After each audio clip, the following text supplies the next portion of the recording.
మిమ్మల్ని ఆరోగ్యంగా ఉంచగలిగేది ఏమిటి? ఆరోగ్యమైన శరీరంలో ఆరోగ్యమైన మనసు ఉంటుంది అని ఒక పాత సామెత ఉంది.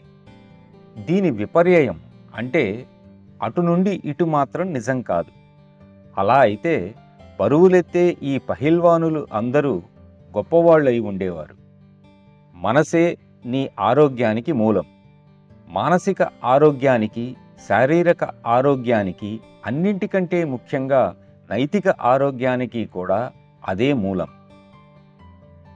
మనం ఎప్పుడూ మన అన్ని ప్రయత్నాలు హృదయపూర్వకంగాను చేయగలిగినంత బాగుగా చెయ్యాలి.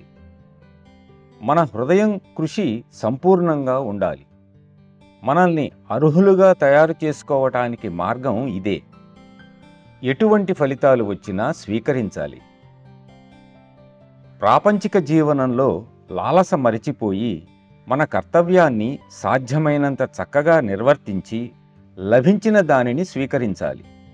ఆధ్యాత్మికతలో మన ఆకాంక్షలను ఉన్నతోన్నత శిఖరాలకు పెంచుకుంటూ ఉండాలి. అంతరంగ ఆధ్యాత్మిక స్థితిని కాపాడుకునే ప్రయత్నం చేయండి.